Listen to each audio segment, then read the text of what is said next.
Assalamualaikum warahmatullahi wabarakatuh. Perkenalkan kami dari kelompok 11 ingin mempresentasikan hasil dari diskusi kami yang berjudul dengan keteladanan pendiri dan tokoh-tokoh WI. Sebelumnya perkenalkan nama kami itu yang pertama ada Adam Nur Ramadan dengan NIM 235211062. Yang kedua ada saya sendiri Muhammad Nasmi dengan NIM 235211066. Yang ketiga ada Maudina Krisa M dengan NIM 234222067. Yang terakhir ada Muhammad Akbar Perdana dengan NIM 23422075. Yang pertama ada spektrum kepemimpinan Islam. Spektrum ini mencakup berbagai dimensi yang berdasarkan ajaran dan nilai-nilai Islam.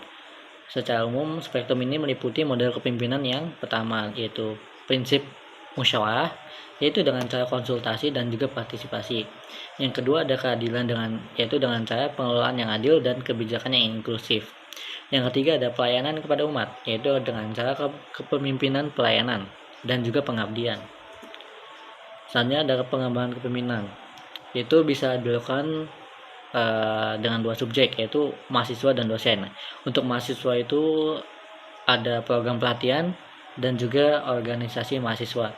Kalau untuk dosen itu ada dua juga, yaitu workshop dan seminar dan pengembangan profesional.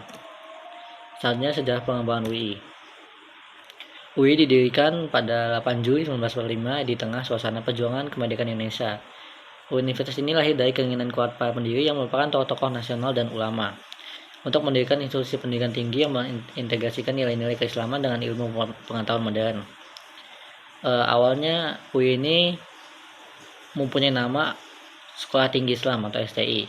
Kemudian pada tahun 1948 STI berubah namanya menjadi UI ini sampai sekarang, dan mulai membuka fakultas-fakultas baru seperti Fakultas Ekonomi, Ilmu Agama, dan Fakultas Teknik. Kemudian pada abad ke-21 UI semakin fokus pada peningkatan kualitas pendidikan dan penelitian. Dalam dekade terakhir juga UI terus bertransformasi untuk menghadapi tantangan era digital, yaitu dengan memperkenalkan berbagai inovasi dalam pembelajaran seperti penggunaan platform learning dan pembelajaran jarak jauh. Yang selanjutnya ada kontribusi sosial, yaitu yang pertama pendidikan dan pengembangan masyarakat, yaitu dengan cara program beasiswa, pelatihan dan khusus, serta program pendidikan bermasyarakat. Yang kedua pengabdian kepada masyarakat, yaitu dengan cara program kuliah kerja nyata atau KKN. Yang kedua ada kegiatan sosial dan kemanusiaan. Yang ketiga ada pusat pengabdian masyarakat. Kemudian penelitian dan inovasi untuk kesejahteraan masyarakat, yaitu ada penelitian terapan dan juga kerjasama dengan industri dan pemerintah. Kemudian yang keempat ada advokasi dan kebijakan publik, yaitu ada partisipasi dalam penyusunan kebijakan dan juga advokasi sosial. Baiklah, di sini saya akan menjelaskan tentang pemikiran Islam tematik. Pemikiran Islam tematik. Pendekatan tematik? Kajian yang pertama yaitu kajian Al-Quran dan Hadis. Pendekatan tematik dalam pemikiran Islam seringkali dimulai dengan kajian-kajian mendalam terhadap teks suci Al-Quran dan Hadis. Dalam konteks ini, ulama dan cendekiawan Islam menganalisis tema-tema utama yang disampaikan dalam Quran dan bagaimana tema tersebut dapat diaplikasikan dalam kehidupan sehari-hari. Misalnya tentang keadilan, kasih sayang, atau kepemimpinan yang dapat dalam Quran dianalisis secara mendalam untuk mengeksplorasi nilai-nilai fundamental yang dapat menjadi landasan bagi pengembangan pemikiran Islam dalam berbagai aspek kehidupan. Yang kedua, konteks Islam sosial dan kultural. Pemikiran Islam tematik juga mempertimbangkan konteks sosial, budaya, dan sejarah di mana ajaran Islam diterapkan. Misalnya, dalam menghadapi tantangan sosial, global, kemiskinan, perdamaian, atau lingkungan hidup. Pemikiran Islam tematik mencoba untuk merumuskan pandangan Islam yang komprehensif dan relevan. Hal ini mencakup pemikiran tentang bagaimana Islam memandang hak asasi manusia, pluralisme agama, atau integrasi sosial dalam masyarakat multikultural. Yang ketiga, ijtihad dan kreativitas intelektual. Pendekatan tematik dalam pemikiran Islam juga mendorong proses ijtihad atau upaya interpretasi kreatif terhadap ajaran Islam untuk menghasilkan solusi-solusi baru terhadap masalah di zaman ini. Ijtihad merupakan proses intelektual yang melibatkan penafsiran ulang terhadap hukum-hukum Islam atau prinsip-prinsip moral dalam konteks kontemporer.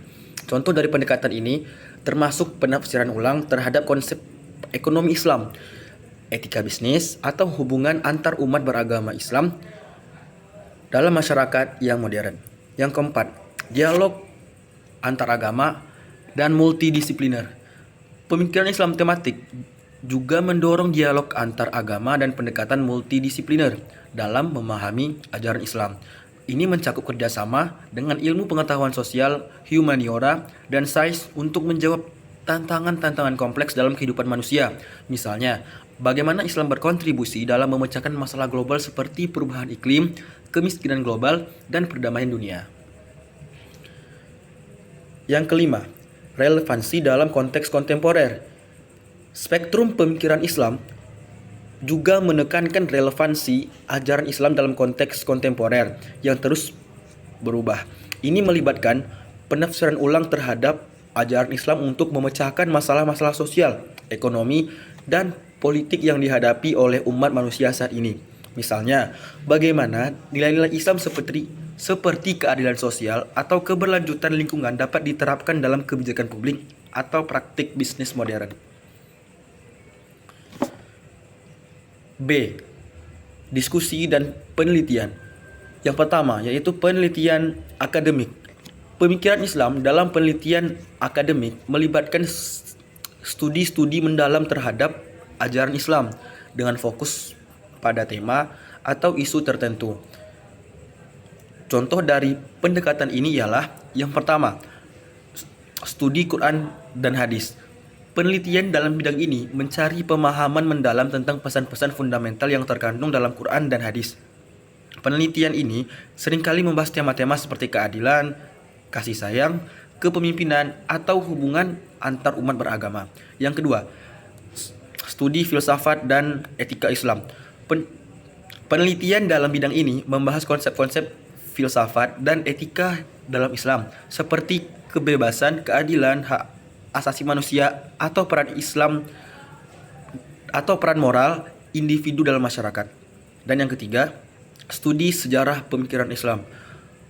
Penelitian ini mengulas evolusi pemikiran Islam dari masa ke masa dan bagaimana pemikiran ini relevan dalam konteks sosial, budaya, dan politik saat ini. Yang kedua, diskusi interdisipliner. Pemikiran Islam tematik dalam diskusi interdisipliner mempromosikan dialog antar ilmu-ilmu sosial, humaniora, dan sains dalam ajaran Islam.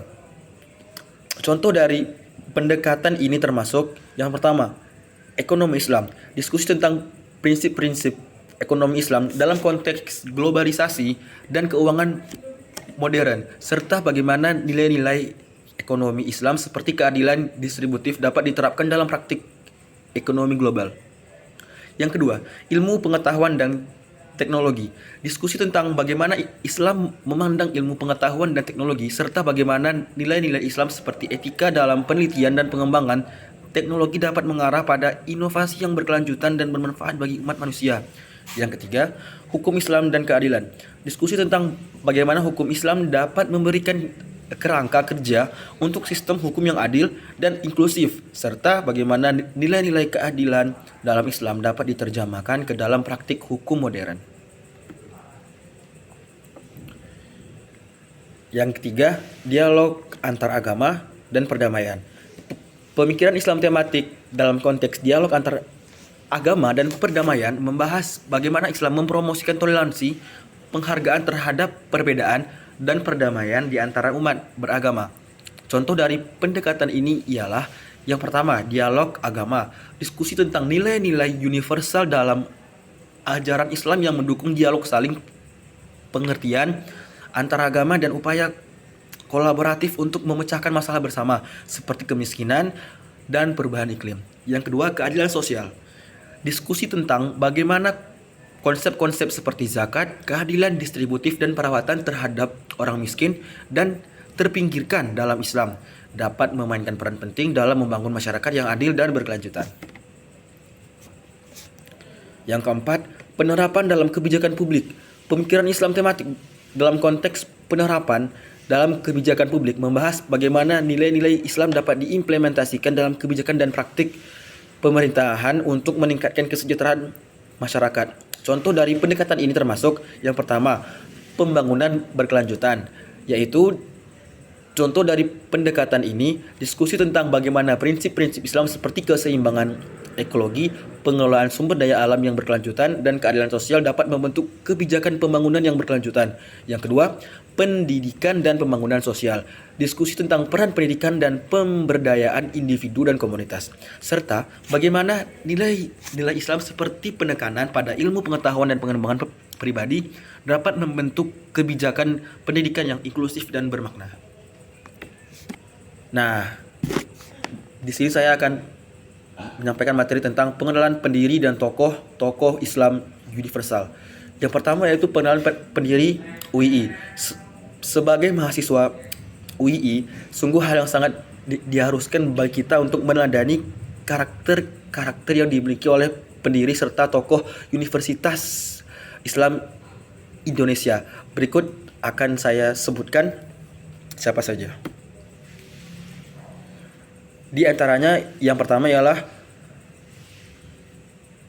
Dr. Andus Muhatta, Kiai Haji Wahid Hashim, Muhammad Natsir, Bapak Kiai Haji Kahar Muzakir, Muhammad Roem, Kiai Haji Muhammad Adnan, Profesor Dr.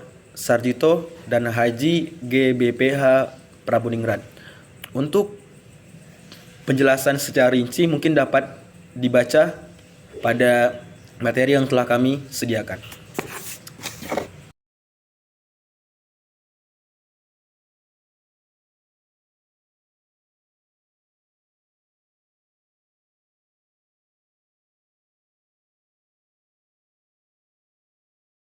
Baik, di sini saya akan menjelaskan tentang kepemimpinan dan keteladanan pendiri dan tokoh Universitas Islam Indonesia. Yang pertama adalah kepemimpinan dan keteladanan pendiri Universitas Islam Indonesia. Baiklah, di sini pertama ada Dr. Muhammad Hatta sebagai Wakil Presiden pertama Republik Indonesia. Keteladanan beliau adalah perencanaan jangka panjang. Muhammad Hatta dikenal dengan visi jauh ke depan dalam merumuskan dasar-dasar negara. Beliau melihat pentingnya pendidikan sebagai alat untuk memajukan bangsa. Yang kedua adalah Muhammad Nasir, Perdana Menteri Indonesia dan tokoh pendidikan. Keteladanan beliau yakni dedikasi yang sangat tinggi. Beliau berperan penting dalam pembangunan sistem pendidikan di Indonesia, selalu berusaha memperbaiki kualitas dan aksesibilitas pendidikan. Kemudian Profesor Dr. Edi Suwandi Hamid, MEC, Rektor UII periode 2006-2014. Keteladanan yang dimiliki beliau adalah penerapan teknologi. Beliau dikenal dengan upayanya untuk memodernisasi sistem pendidikan di UII, termasuk pengenalan teknologi informasi dalam pengajaran. Kemudian dilanjut Profesor Dr. Fathul Wahid, STMEC, Rektor UII saat ini. Keteladanan yang dimiliki beliau adalah perubahan yang positif. Beliau dikenal dengan kepemimpinannya yang transformasional, yang berfokus pada perubahan positif dan pengembangan berkelanjutan. Kemudian, kepemimpinan dan etika kerja di Universitas Islam Indonesia. Kepemimpinan dan etika kerja yang diterapkan di UII mencerminkan visi dan nilai-nilai yang dianut oleh pendiri dan tokoh-tokoh utamanya. Para pendiri Universitas Islam Indonesia menjadi teladan dalam mengembangkan budaya kerja dan kepemimpinan yang kokoh dan bermoral. Berikut adalah penjelasan yang sangat detail mengenai aspek-aspek tersebut. Yang pertama ada kepemimpinan inspiratif, yang kepemimpinan inspiratif ini berisi tentang bertanggung jawab, pengambilan keputusan yang matang, transparansi, adil, pemerataan kesempatan, penghargaan yang adil, berorientasi pada kemajuan, inovasi pendidikan, pembangunan infrastruktur, etika kerja, kejujuran, integritas akademik, transparansi, kerja keras, komitmen tinggi, produktivitas, tanggung jawab, akuntabilitas, pengawasan. Baik, materi selanjutnya yaitu pengintegrasian nilai keislaman pada keilmuan. Itu merupakan upaya untuk menggabungkan prinsip-prinsip dan ajaran Islam dengan ilmu pengetahuan modern. Tujuannya adalah untuk menciptakan ilmu yang tidak hanya berdasarkan pada rasionalitas dan empirisme, tetapi juga berlandaskan pada nilai-nilai spiritual dan moral Islam. Berikut beberapa cara untuk mengintegrasikan nilai keislaman dalam keilmuan.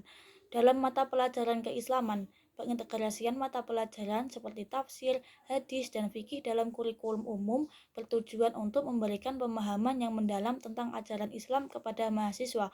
Hal ini tidak hanya memperkaya keilmuan mereka, tetapi juga memperkuat identitas keislaman dalam kehidupan akademik. Yang kedua, interdisipliner. Konsep ini mengajarkan bagaimana nilai-nilai Islam dapat diterapkan dalam berbagai disiplin ilmu, seperti ekonomi, hukum, sains, dan teknologi. Misalnya dalam studi ekonomi, prinsip-prinsip ekonomi syariah diterapkan untuk membangun sistem keuangan yang berkelanjutan dan beretika. Dalam kegiatan ekstrakurikuler, satu, pembinaan rohani. Aktivitas seperti pengajian, kajian kitab, dan ceramah agama adalah bagian penting dari pembinaan rohani di UII. Mahasiswa tidak hanya belajar secara akademis, tetapi juga mengembangkan spiritualitas dan penghayatan terhadap ajaran Islam melalui kegiatan ini. Yang kedua, layanan sosial. Program-program seperti zakat, infak, dan sedekah merupakan bentuk konkret dari aplikasi nilai-nilai keislaman dalam kehidupan sosial. Mahasiswa diajak untuk berkontribusi secara aktif dalam meningkatkan kesejahteraan masyarakat melalui prinsip-prinsip keislaman tentang keadilan sosial dan berbagi rezeki. Selanjutnya, alternatif solusi untuk persoalan masyarakat dan keilmuan dalam bidang kesehatan, meningkatkan pendidikan kesehatan masyarakat untuk mencegah penyakit dan mempromosikan gaya hidup sehat. Dalam bidang ekonomi, pemberdayaan ekonomi, mengembangkan program pemberdayaan ekonomi bagi masyarakat kurang mampu melalui pendidikan dan pelatihan keterampilan. Dalam bidang teknologi, inovasi teknologi yang dapat membantu memecahkan berbagai persoalan masyarakat seperti teknologi pertanian untuk meningkatkan hasil panen atau teknologi informasi untuk meningkatkan aksesibilitas pendidikan. Cukup sekian dari saya. Wassalamualaikum warahmatullahi wabarakatuh.